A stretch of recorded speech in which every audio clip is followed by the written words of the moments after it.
the Lulu, because Zeri is, on her own, a very obnoxious champion, but you think about all the times where you see the, the Zeri moments where she pops off, gets the 3, 4, 5 kills in a team fight. A lot of the time, she does have a Lulu in her back pocket to buff her up to those obscene levels. So removing that away and then just handshaking the Aphelios, I don't mind this angle. I wonder if Jiejie is also, for the first time, going to move off of the Wukong and go towards the Vi as a point and click, or whether or not they'll actually look to go towards the Wukong again. I actually think maybe the better call is to lock in the Nautilus here. So you confirm the point and click CC. Even if you run into a bit of an annoying support matchup, I feel like in the team fight, you're always going to prefer having that tool. And then you're still going to have a strong jungler. They just want the Wukong more though, so I think that makes sense, just exploring a potential option there for EDG. Jiejie is the facilitator for EDG, and the Wukong helps in that so much. It gives him that aggression, gives him some fighting in the early games, but it also gives him huge wombo combo potential in the late game. There's a pick that has made it through. The Rakan is still available for On. It's been something he's been opting into a lot, but it also gives him a lot of the mobility out of bot lane and some of that peel potential there for the Zeri. We do get the Vi locked in here, actually, for BLG. Okay, so Vi will come through this time around. I wonder what they'll pair it up with, whether or not they'll go towards the Ahri this time around. If they want to leave their support pick till later on, they also hover the Annie as well. So, it just makes sense. And I beg your pardon, you still have the opportunity to always kind of hold it in the air as a bit of a flex, right? Again, we've seen it gravitate more in recent weeks towards this mid lane pool away from the support, but it's not like it can't play down there in the support role. We'll see what EDG look to lean on now. I mentioned Ahri FoFo had a really good game on it. There are quite a few good lockdown tools available to BLG though, so I'd feel a little more apprehensive about locking it in if I were FoFo. But it seems like he's confident in this pick and that he wants to go into it. Right back to the well, as you say. So now I think it's about what EDG want to actually take away from BLG, because they've got strong engage already between the Vi and the Annie and a lot of burst. So I think you probably want to just try and cut away some of that power as well, so they don't dogpile on to the back line of EDG. And a lot of the strength last game for FoFo came after Jiejie had already gotten those 2 kills and was able to be a little bit more prominent from the jungle, because game 1, EDG were lacking proactivity, right? They had a pretty proactive jungle duo, but they weren't able to find it. After getting that lead early, EDG were able to capitalize on that. And I want to see if they can get that again and what it looks like if that doesn't occur. Now, we will see the focus, at least for second phase of EDG, is that Fiora that's been banned every time. And then we'll see the BLG answer of that Thresh. I'm wondering whether or not EDG are going to hold. I'm wondering what they prioritize more. If they prioritize getting a counter pick in the top side for Bin, or against Bin rather, or having a more comfortable 2v2 matchup in the bottom side. I think those are the questions. When you ban away 2 top laners like this, 2 carry top laners, Fiora and Gwen, it signals a Cassante to me, but maybe it could also just be a tank in general, right? Like a Sion. It could also be the Gnar as well for Ala, something that has been removed away 2 games in a row against Bin. I think that's also a very, very valid call out, but to me, if they go towards the Gnar, Bin's not going to be shy of just locking in Camille. And when you've already got, a couple of mobile carries on the side of EDG, they're not really going to care. So BLG make the read of it's going to be Sion. EDG, for now, hovering over the Nautilus, they do need that proactive factor of lockdown, right? They've obviously got the Wukong and the Ahri for conditional CC, but they need something to just always get the fight going, and Nautilus does that for them. It looked a lot better for Meiko in game number 2 than when he was off it in game number 1. Hovering over the Renekton, is this really the answer? Wow. That you want to take into Bin? There you go. I think this makes a little more sense for team fighting, right? Now we've seen Gnars change games all the time, but my point still stands. I feel like Bin is just going to lean on the Camille. I would even gesture and argue they could send the Annie down to the bottom side now and go Camille Galio. I don't think it's out of the question. I will say, though, I feel like giving Gnar to Bin is terrifying in its own right. Yeah. So maybe taking that one away, but it's also one of Allah's comfort champions. I want to see him try to perform on this. Now we'll see what BLG want to lock in opposite side of the map for this top laner, but it is the Rakan for On, which we had said earlier is an opt-in for him into something very comfortable, but it also gives him a lot of the tools that we've seen BLG use so successfully. Yeah, exactly. I am very, very surprised that BLG have lent themselves onto this Renekton above everything else that they hovered there, but that's the choice here for BLG for Bin. And again, I feel like across the board, BLG have strong scaling through the Zeri in the mid lane as well. And he doesn't necessarily fall off. It's about how much he can really find with her engages, so that's always going to be fine. And just generally a lot of strong setup in lanes that Shun should be able to walk towards and always leverage. On the upper side for EDG, a little more passive from the top side, and on the bottom side as well. I feel like going into the Renata, I don't mind it, but again, I think it lacks that general hard engage that I feel like EDG used so well in game number 2 to really get fights going on their own grounds, right? On their terms. So I think it's going to be a little more nuanced again for EDG, and that's when things looks better for BLG in that game number 1. So I think, again, execution is likely going to just be key here when you've got compositions like this, but especially on the EDG side. And we've got both junglers in form to really give out these resources early on. We saw what Jiejie could do last game with a couple kills early on himself. But right now, the big last couple years, and as we crest over into game number 3, it's BLG versus EDG with eyes on MSI, with eyes on JDG, and somebody here is going to step forward 1 step, 2-1, put their backs against the wall of the enemy. Back to regular season, best of 3 from here on. We need 2 more. EDG equaled out in game number 2 after what was a very one-sided game in game number 1 from BLG. And I think we were really hoping for EDG that they would find that game number 2 just simply because you start to... I see Nasus. It is. It's Nasus. Hello. But you start to question how do things like momentum really affect a team like EDG? A very short stint in playoffs, right? In comparison to BLG starting all the way back in round number 2. And that's the craziest thing, I feel like, is like that run, right? It started with RNG. We're like, do RNG have the Spring King sauce at somewhat? But they didn't, right? BLG beat them 3-1. Then they 3-0'd Weibo Gaming. And while a lot of people are saying, including you earlier, it was a 4-1 victory BLG's way, they did in fact lose 3-2 to JDG. It was a disheartening loss. They went down to the lower bracket. They smacked OMG in a 3-2 series. Blue side was king, and now they find themselves here where EDG question marks abound for them, and they're trying to answer them as we go. They are. And I think, had you asked, especially like halfway through the split, hey man, who out of the, let's say sort of 4th to 5th downwards teams do you expect to make it fairly far into playoffs? I don't think anyone would have really had BLG very high in their potential predictions because they were struggling throughout a lot of the split, right? They spent a lot of the split basically just staying at sort of equal footing in terms of the score, right? 4-4, 5-5, just kind of win-loss a lot of the time. Finally finding their ground in this particular playoffs.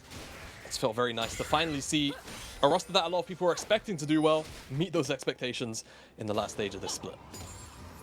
And we will look at the opposite side starts, at least for both junglers. I know last series for Shun against OMG, he was very heavily going on a lot of early invades, early ganks, things like that. We haven't seen that necessarily in the series. We have seen Giga been activated already in the top side, forcing Ala away.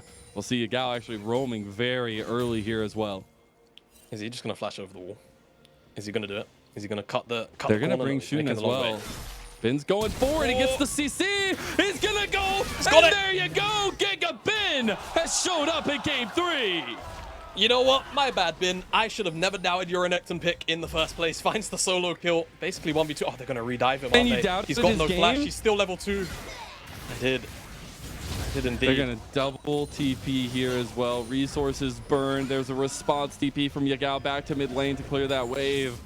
And a trap has been sprung by BLG early. They got first blood. They looked exactly where they needed to topside. Now they're starting to build that bridge we talked about over and over again. Yeah, they are. And I'll tell you right now, if that TP didn't come in from FoFo, I think that would have been a very dead Ala again. That would have been even more XP and the way he's missed. Fortunately, it's about to be another dead Ala again. Oh man, if Ala does anything really silly here, he's got some cute pajamas on. Oh, he's spotted out though. Now he's just standing on the ward. Will be Ala still playing pretty aggressively in the top side, just trying to keep a little bit of face up there. We see that early on, at least a little bit of something given over BLG, and we get a nice little directive cam of that solo bolo. Yeah, everything super clean here from Bin. Not much to talk about dash in. The stun still connects. If you start the animation and the auto attack comes out, that's it. And you're going to get stunned up, locked in place, even though he gains the distance. Gets reclosed by that second dash. Really, really good stuff from Bin. And now the question does beg to be asked. How much pressure is he going to get down up in this top side? Half health Ala in this trade. This was Not an too bad opt-in at all. matchup, by the way, Yeah. for EDG. So this is definitely something brewing in the pot, it feels like. And obviously something that Ala has shown up big on. And even looking at last year, the Gnar pick was the deciding game-winning, series-winning fight against BLG in the first round when he was on LG. It was an engage onto him that went completely awry with a big Mega Gnar ulti. So I love to see him back on some comfort. I want to see if EDG can pull that off even with all that pressure already given by BLG. Here's the hoping. No strong team fight tools. Lockdown is going to have to be crucial. It feels like a lot of the early adaptation when Zeri was brought into the meta on the opposite side was, you know, big team fighting ultimates that basically just keep you CC'd in place. Many a times it was actually the Vi that was brought in as the answer. This time it's the Wukong, kind of does a similar thing. Again, my question is how consistent will the lockdown be? You know, they went towards this Renata pick over that Nautilus. There you go, got there in the end. And right now, it's definitely yielding a little bit of results in the bottom side. Yeah. Pressure over to EDG in the laning phase, and that should just about get them this dragon, though Yagao just doing a little bit of, you know, poking and prodding. But I don't This is bread and butter for how hard this EDG, contest though. will be. They want to go for these early stackings. They want to focus the dragons, and now BLG knows. Yagao tries to go in for a flash. They do target Meiko. Meiko goes down. On tries to go in for an engage over the wall. You got Jiejie who's completed that dragon finally, but it's a pouncing maneuver for BLG. And now the flash ball breaker into leave, and Shun gets the kill. Okay, I mean, BLG, they don't get the dragon, but they get 2 extra kills with it. I won't feel too bad about losing it in the immediate future. We'll see what they can do with the gold injections. EDG get their bread and butter plate off, but at the cost of those kills. Seems like, for the most part, League will get Butter's back got to the sour, bottom man. side. I don't know what to say. Not the best butter in the world. Feels like They do get an interesting setup here in none the least, right?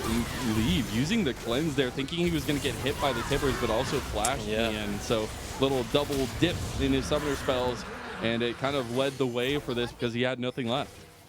Yeah, great call out, Mazel.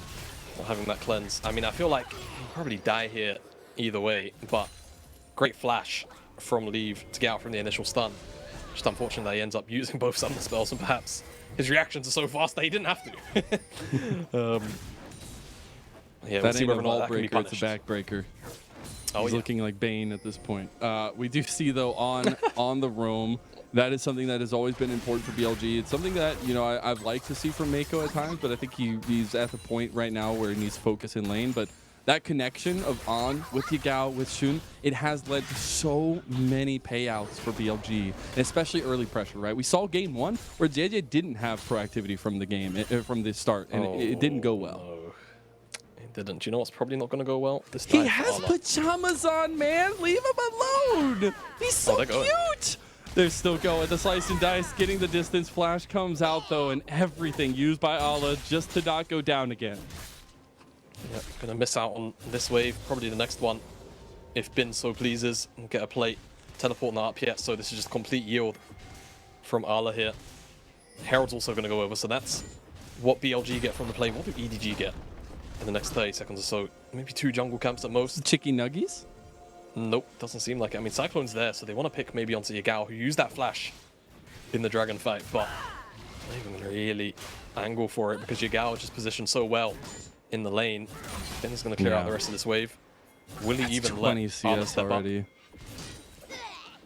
I feel like He this will. is not fair, though, because you have like a living toy. It's making me feel like small soldiers just come back to bite Ala, who is just a kid in this situation with the pajamas on, trying to play with his action figures.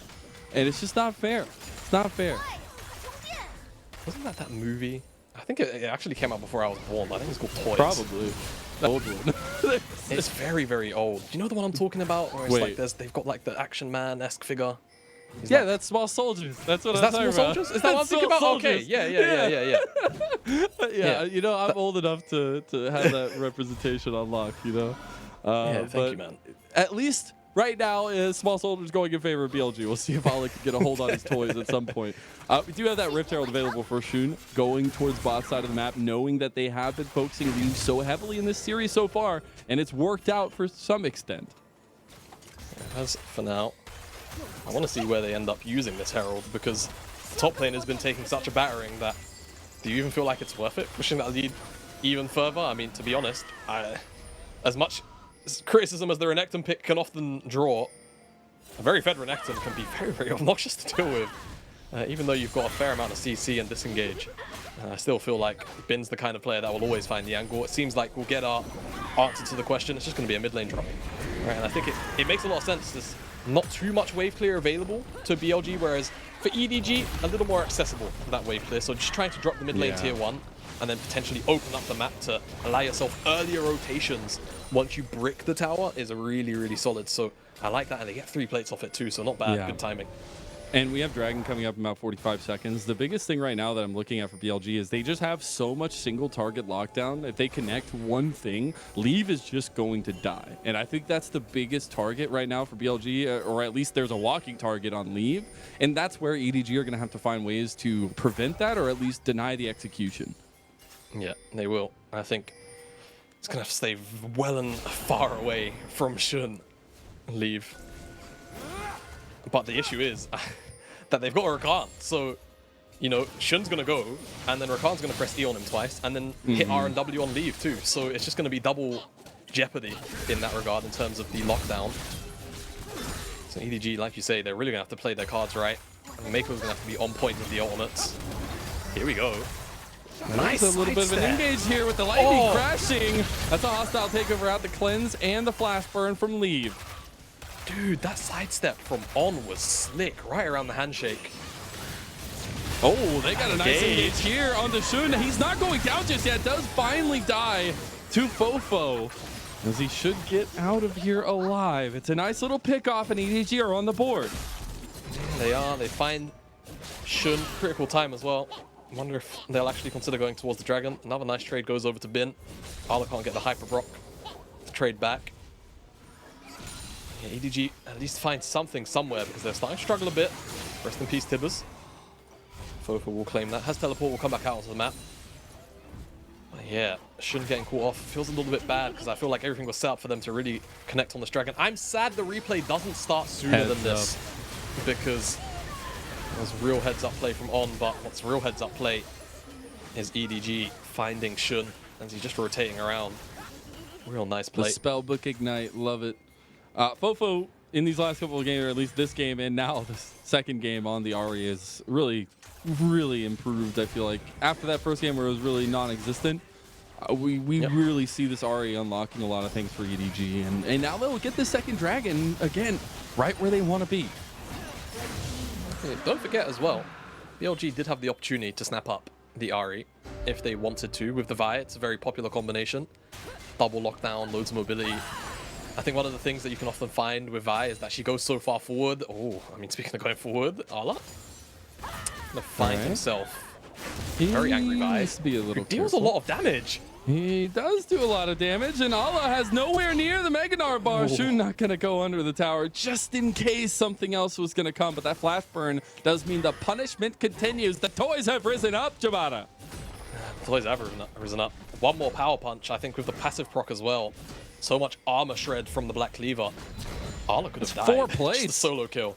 And that is 4 plays, you're right. Yagao is on the chase down here. Yagao is on the flank. He wants to try to come. I don't know if he actually realizes there is this much pressure, or just trying to go mid lane now. Yeah, EDG eyeing up this bot side dive. Teleport This could not be available huge for EDG. Yeah, They're gonna lightning crash. There is the TP coming down now. Jiejie a little bit caught out on his lonesome. Just be careful or Elk will get ya. And now they're chasing down with Yagao. He goes for the flash. The cleanse comes out yet again, and that's from FoFo. We'll see some damage follow up, but nothing else there.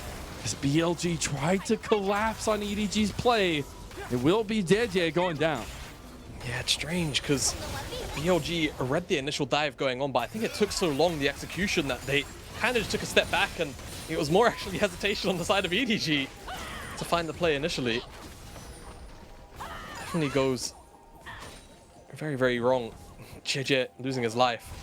They can't commit. As soon as that teleport comes in, they just have to back away because they know Renekton are very powerful at this stage in the game. If they make one misstep on the dive whilst that teleport's coming in, they all die. And they can't risk that commitment. So, I know this is going to be really random, but did you know I love random. that an elk can weigh up to 900 pounds? And I don't know if there's room on Summoner's Rift right now for a 900-pound elk, but it feels like we're about to get one.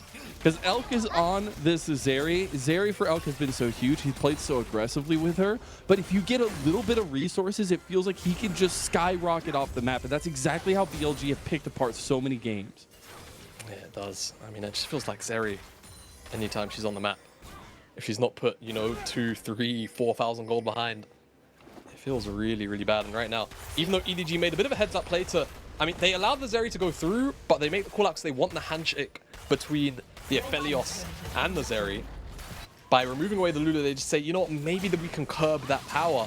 But so far, yeah, I mean, winning out in the 1-to-1, also the top side, not gotten in the way that perhaps EDG were hoping it would. Just sets up that stage for Elk to, you know, have the space to just have that big pop-off moment. Yeah. That EDG are always going to have to worry about and try to shut down whenever it actually arises. And BLG even gave over first turret to Elk down there on the bottom side, but BLG getting that first tower. And now they will have a lot of freedom to move around this Rift Herald, which they've already started up. Yep, Herald being secured there. I don't think there's going to be a contest from EDG, even if they could.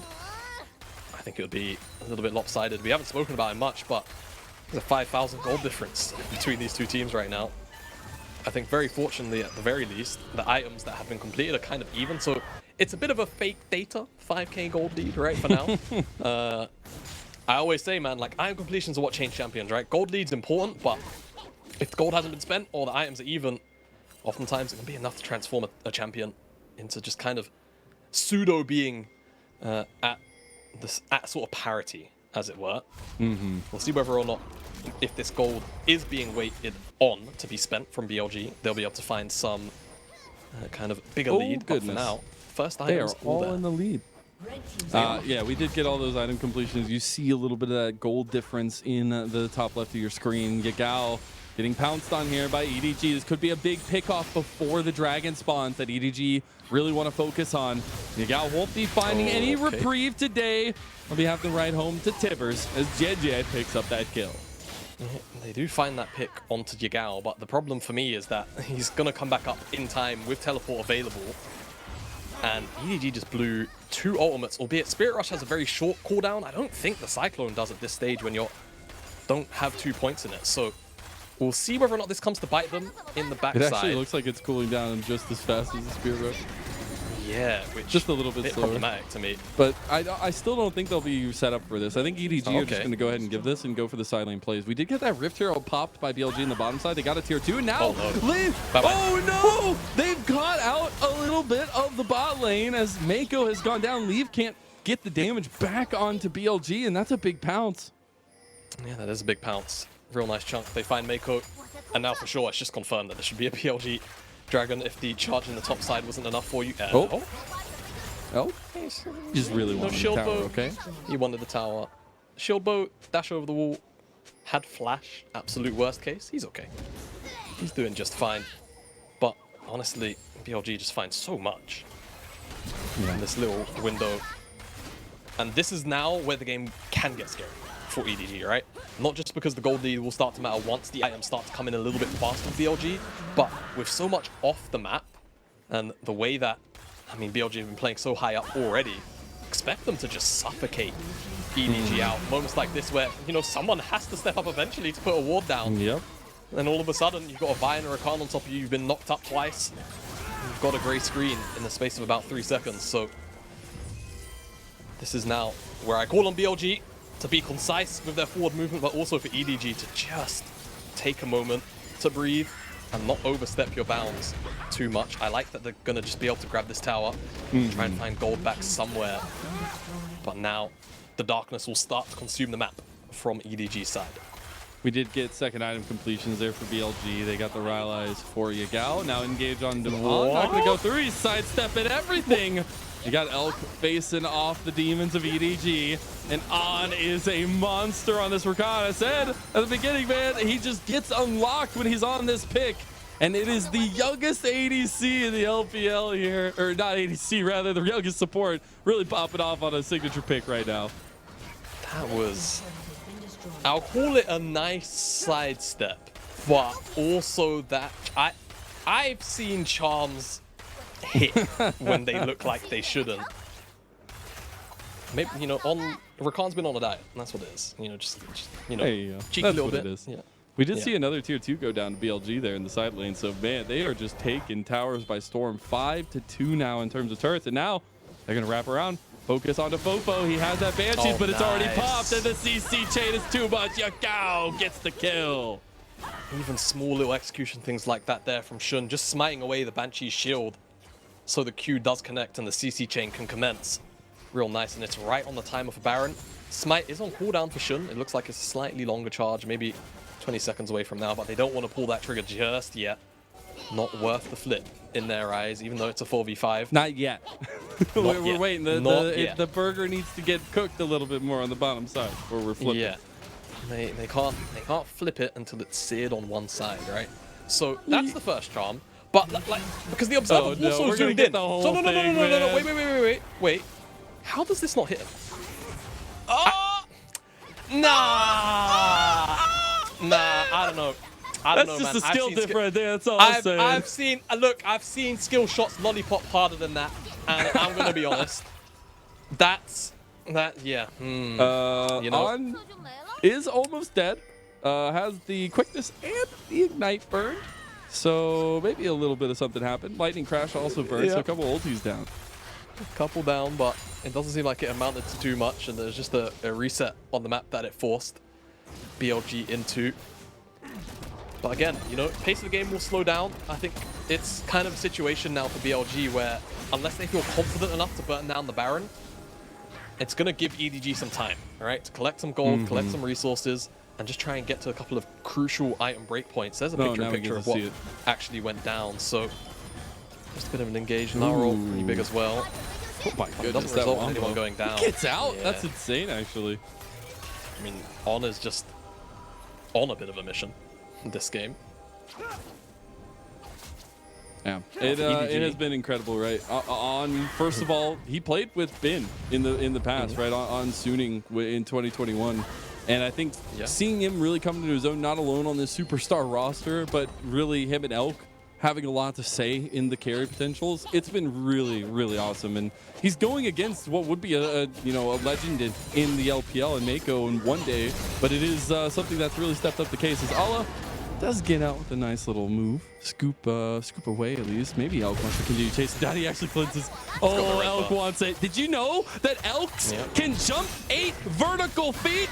And that will be Bin, the Crocodilian, who actually picks up the kill. But Elk himself able to fire down so much, and it's BLG who would just find themselves in a huge gold differential and a big lead. Yep, they find the side lane pick. Arla doesn't want to commit the flash in an attempt to get away. Ooh, Meiko, how much trouble is he in? That's a lot of trouble, I would say, as bailout comes through. There will be none today yet again for another game, as Leave actually getting clipped by that Ultra Shock laser. It should be BLG circling back around to try to catch out FoFo and Jiejie. Yeah, FoFo. What can they do? It's on the opposite side of the map. They're buying time. Jiejie. I mean, it's not going to be a Baron takedown. At the very least, it won't be a Baron takedown, which is probably they made a positive thing. Full circle. I love it. Yeah. All right. Oh, did Ollie get caught though? That's the dangerous part about this kind of situation is the rest of the team coming into the fold don't exactly have the eyes on what all's been going on. We'll see, though, as now we've moved around the Dragon Pit. Resets have to come out from EDG, and this could be BLG capitalizing. Could be. Why did that reset come out in time? Just enough. Risky stuff. That makes that one come through. EDG give up this dragon. The rotation was... it was a rotation. BLG, 2 mountains. And you know what? Actually, mountain just feels really, really oppressive in a game like this where you're already behind. Yeah. And just having, you know, those extra, you know, percentages in terms of how much damage you're taking can make a difference when you're working on a bit of a lower economy. So you're going to feel the pain of that pressure, and I mean, especially in trying to take down the Crocodile, right? Bin 2-0 scoreline, but he's 232 CS with 2.5 items. And at this point now, with the Gordrick Black Cleaver, he's just looking to stack resistances to become even more obnoxious in the 1v1s, but also on the front line. And right now, that kind of catch potential, the CC chains and all that BLG we kind of foreshadowed to is fully online now. I think EDG are looking for a lot of these closed-in team fights. Can they get Ala on a big flank with a big Gnar ulti and fight around lead? We saw them do that to success in game number 2, but it's even more important here in game 3. Absolutely, it is. They TP on the back. Oh, man. It's a Baron already started from EDG. They're going to just engage straight onto the Meg. No, he doesn't. He finally gets the Gnar, but the health bar's already gone. And here comes Elk. Elk has arrived. And you remember I said, where's that 900-pound beast? Well, it's right in front of you as BLG will take down the Baron. EDG just get routed. I mean, it's kind of them looking for the engage, but it just cannot go their way. Elk, like you say, 900-pound monster. 3 items, and he just started shredding, opened up immediately. That much damage cannot be answered out by EDG right now, and BLG will get the Baron. And it feels like the curtain is starting to descend on this game number 3, and the app is in favor of BLG. Nice Gnar armor, a lot of, you know, big tools hitting here, but there's just not the damage. And as soon as Elk arrives over the wall, everything used. No one has the tools to stop Elk from doing this, plain and simple. So he's just open season on the entirety of the EDG lineup with the Runans, with the Lightning Crash, so much AoE. And EDG have to retreat, and now they're down the Baron. And the siege can commence from BLG. And this is such a BLG comp, it feels like. You have a lot of strength in the solo power of Bin, of Yagao, Shun on this kind of facilitation, but skirmish-heavy jungle, and Elk obviously on his Zeri, but it's also about how they piloted it. And to abandon it, it's been about the strategy they've approached with this roaming trio. They've got strength from Ben on the top side, and they just continue to look for fights. They continue to contest after that second dragon every time EDG tries to go on the map. Exactly. And it just feels like EDG don't have the options to go anywhere. That sweeper, is it going to spot Jiejie over the wall? No, it won't, but they'll spot him face to face now. See him when he walks right up to him. We'll see though. Jiejie got out, and that's no good. Shun will get the kill. And Baron buff for another minute and a half. This is push in the mid lane. Cease and desist from Shun on the police officer. A little bit of court trolling from Jiejie. A little bit too far back. Looking for the flank angle, you can't blame him, but gets found out, and EDG lose their jungler. 4v5 now on the siege. Fortunately, Shun doesn't have ult, so they can't get, you know, flat out tower dive. Same thing for On as well, but I just feel like they're going to slowly chip away at these towers regardless. Top side, it's not a chip, it's just a straight up take. And EDG. It is indeed. Losing their structures. They're looking at a couple more followed here as well. And I think BLG on the blue side for the first time in this series have shown what happens when they get a lot of this comfort, right? When Zeri is let through, when Rakan is let through, but especially when you give Bin the options, right? Like he was able to pick into Ala. He was confident in this Renekton pick, and it worked out for him. The toys rose up.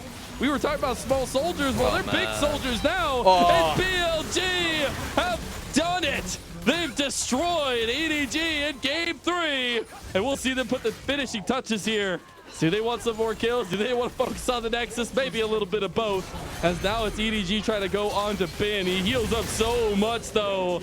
And you're already losing this fight. Gnar into the wall. But here comes BLG onto your base. The rookie of the split leave gone. And BLG put EDG into a haymaker type situation. As game 3 goes down, easy does it. And we're going to need a response from EDG here, or the MSI ticket goes to BLG. BLG want their first class over to London. 2-1. One more game between them and a trip to an international tournament for BLG. EDG need to recollect, not get too frustrated by that kind of game, and replan. They'll be able to move over to blue side, right? It's the side which is perceived to be stronger, and maybe that can help them out a little bit. I think, you know, not to draw two draft immediately as an issue, but you give over Zeri, you give over Rakan, you give over Vi. There's just so many tools. But how do you let other things through? Yeah, you can't.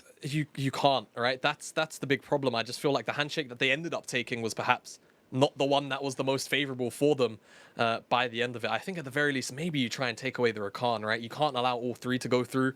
And I feel like On was also just having a very good game. But even in saying that, then, you know, immediately it's dog power towards the Nautilus. And the same kind of issue perhaps just kind of comes to a front. So it's a tough look for EDG. I think for BLG, that was just business as usual as far as their playoff standards are concerned, right? As soon as Bin got the lead up in the top side, you know, that was secured. On the bottom side, it felt like the 2v2 was just going in favor of Elk and On just by, you know, nature of having a Zeri lane against Aphelios. If Aphelios isn't in a 2v2 where he can really overstep his bounds because the support matchup allows him to, Zeri's going to do that. So, yeah, I think BLG, not only were they sharper on the plays, they just had the tools that they're more, you know, comfortable on as well. So something needs to change for game number 4. Otherwise, it's a 3-1, I think, for BLG. And for me, the game 3 is always where the drafts kind of open up. A lot of the things kind of get licked through, or there's more prominent bans needed. And while I think we saw that in game 3, it still felt like there were so many options on the table that there were still things that they could have gone for, even if some of those bans did come through, even if some of that comfort didn't come through. So now it is really about blue side, who gets that first pick, what we see in terms of the presence of the Zeri now as well back into the fold. We got to see Elk really pop off on it, a shining moment for him. And I think that leave on the Aphelios, it's one of his best picks. Obviously, him and the Aphelios Zeri combo has been really good. Man. But again, it's about everything around it. Yeah, exactly. Everything around it. Damage graph, quite nasty. Gold difference over time, one-sided. And you know it's bad when Arla deals the most damage on Gnar in a lane where he just gets the pound at his opponent. And it felt like FoFo Leave didn't have that same kind of, you know, freedom to do what they could in game number 2 rather. And I think a lot of it potentially lends to just the lack of frontline being available, right? I think looking at a potential game number 4 adaptation, returning Arla back to a full-blown frontliner and potentially just having Meiko on agency engage instead of sort of retaliation and then turnaround could be a key factor in giving them the, you know, the kind of tools that it feels like EDG will thrive on in comparison to, you know, kind of reactive play, because it feels like BLG are so good at choosing their fights that even if you have the kind of turnaround tools that EDG gave themselves, BLG will still run you over for it. And we saw early objectives for EDG, something they really find a lot of success through. But we haven't seen those really bad late game throws from BLG, some of the things we've seen them be a little bit lacking in. And I think this is a BLG that's looking for a redemption matchup against Jiejie, that is looking for a placement at MSI, already making it the furthest the organization has ever made in the LPL Spring Playoffs. They are 1 win away from taking EDG down and finding that rematch, finding that ticket. We'll find out on the other side of this break if EDG have anything left